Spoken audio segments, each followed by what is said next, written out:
Meet the Expert, a knowledge-sharing initiative of your knowledge partner, the Developing Bangladesh. We discuss on trade, investment, commerce, education, skills, economic development, global peace and prosperity, etc. issues.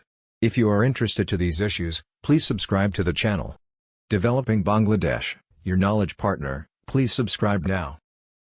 Family education level. It's quality education will prepare every child, every learner for a life where he or she will find himself or herself to thrive. Not just about certificates. It's not certification that produces quality education. In fact, you might have that certificate, but you have it and nothing happens. It doesn't generate skill. It hasn't given you the required employment that should generate. And now what happens? Like you rightly said, I make bold to say that in some places, the quality of education being rendered needs much to be desired. And it has to be upskilled. And what do we want?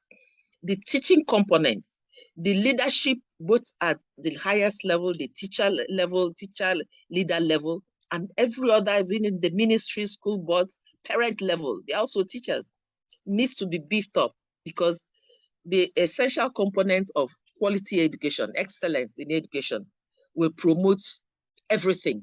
And what do we really mean? When we give quality education, there are aspects apart from developing the child, the total child. The 5 C's, for instance, becomes 1. Critical thinking, creativity, communication, collaboration, and character. Because these are skills that are in demand and are rewarding in this century, digital age, for employment generation. And with them, you can have the skills. Everything about skill revolves around this. Entrepreneurship also revolves around this. And if you have an education, a learning system, education system, or training system that talks about training in crafts, training in music, these are all skills you have to acquire. Training in everything that you're doing, the skills, not the knowledge, because you can have the knowledge without applying the skills. I know, like I said, there are people who study accounting, but they have not acquired the skill to go to the banks and be able to work in the banks as accountants. There are people who study education. They have first class as certificates, but they cannot apply that skill to be able to be good educators. There are people who are in physicians. They pass out, they're answering doctors, but they cannot apply it. And that is why you have this adage. They say, the bridge collapses if the teacher has not done his work well. Human beings die in the hands of a medical doctor that has not been trained well because the skills are not there. And so on and so forth. So employment generation is a national process, a natural process, it must come.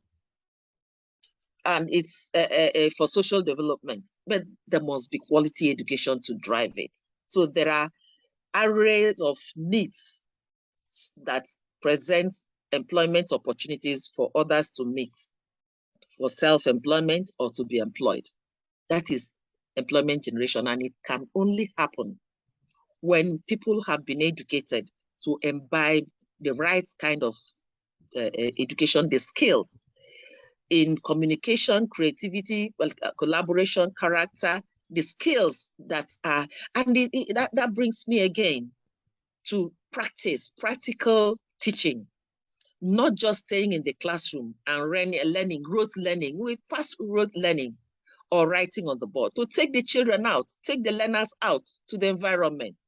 You can teach history and they acquire the skills by taking them to the communities where they can learn and see what you're teaching and they imbibe it. They say people learn more by what they see, what they touch, than what they hear. So you combine all those, but the most important one is having them to do, the doing ability. Do it yourself. Try this out.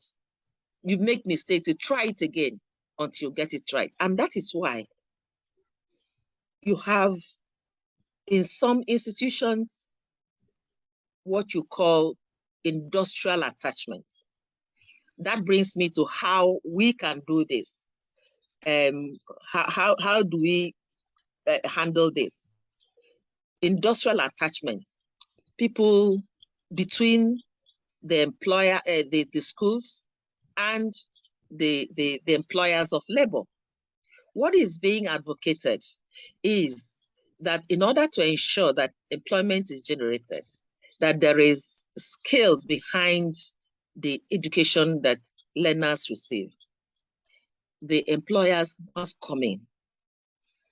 They must be part of that education because we produce the manpower for them. Most of the time, we cut them out also without knowing what they need. We're only teaching what we know.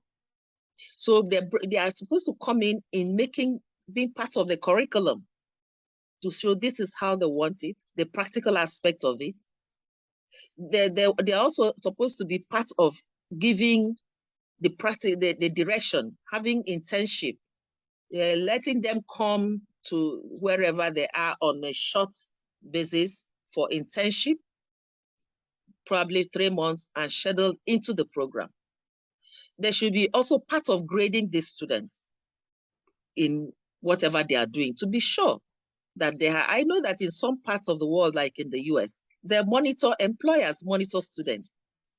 And when they do well, there are people who are very skillful in science. So they take them, they give them grants, they give them automatic employment, give them grants to increase and produce that prototype that they have shown interest in and have produced at a lower level.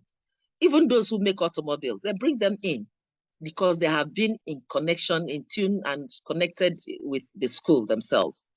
The employers of labor also are expected, haven't done so, to give feedback to the schools, to the institutions. How are the people that they produce doing? Are there gray areas so that the schools, they also come in and, truncate those areas? They must meet on regular basis with the institutions and discuss these aspects in order to improve what they want. That is why these days, employers of labor hardly look inwards to institutions where they think they can't get the skills that they need. You call the name of an institution, they say, oh, you've come for an interview. No, they know that you don't have it. They'll rather go and employ expatriates who have the skill. And look at what we now call the digital age. Computer, internet survey, computer, digital, being technologically savvy is the in thing now. And no employer of labor, no matter the amount of employment you want to generate, you cannot, remove this digital age, the technological age. It is part of the skill, and in fact, the most important skill this century that people must have. And every employer needs that. And I keep telling my students, if you don't get it, even to schedule Zoom, some of them cannot. Even to source materials online, to Google, some don't have email addresses. All these skills are skills that they will need, that will be needed by the employer. So how are you going to render this? You're going to talk. We now have remote learning, remote working remotely. So if you're employed to work remote, so how are you going to do it?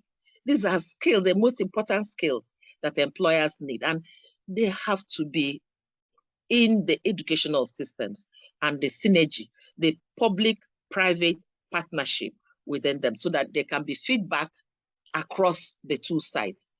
This is the way we go on what we call schools assessment. I go on assessment of schools, universities, and part of what we assess in Nigeria is what is the feedback of employers of your labor. What is their feedback encouraging? But most of the time, there is no employer feedback because that synergy hasn't been instituted. So this calls for a need to impute that quality in the educational system so that our learners, if they can't be employed because the population is exploding, not everybody will be employed at all. And there is a lot of competition in the workplace, the work environment. So if you can't be employed, at least you use that skill to generate your own employment, to be self-employed and do what you got to do. Do what you have with that quality education. Throw your certificates on inside your box. You can have a certificate that certifies you as having this skill that you have demonstrated, yes, but not through tests, not through examination. And that is why some of us, we have Association of African Universities, we are now saying, I think Africans are most hit by this. What is now being advocated is that there must be a different way of assessing learners, assess their skills, not just tests of multiple choice, objective, no. What skill did you teach them? How do they demonstrate knowledge of those skills? Having them to produce things. I know when we were little, we were producing things, skills like brooms. We were making brooms, we were making crafts, we were making art, we were making mosaics. These are skills that people do in order to thrive. So we are supposed to come back now, and the emphasis is, and we are calling on all educational leaders, institutions globally, to please return to quality education that provides skills, the technological skills, more importantly, because anything can be done there. Even if it's making card, you can make a card, an invitation card, or a birthday card, greeting card, from the comfort of home that people need. You can make it for your institution, you can make it for your organization. So skills and skills and skills should be at the forefront of quality education. Thank you, ma'am. Thank you, ma'am. Wonderful. I just listened to your 33 years educator's experience within these 33 minutes. So thank you very much. Actually, you are perfectly all right that education institute or teachers or curriculum designers, they cannot ensure quality education without feedback from the industry. So there is a great role for the employers to discuss, to provide, to guide, to mentor what sort of skills they do require in the industry now, this time. What types of skills they will require tomorrow, what sort of skills they are searching for day after tomorrow, so that these requirements can be catered by the educational institution to meet the requirement. Developing Bangladesh, your knowledge partner. We take care of trade and investment, education and skills, economic diplomacy and economic development.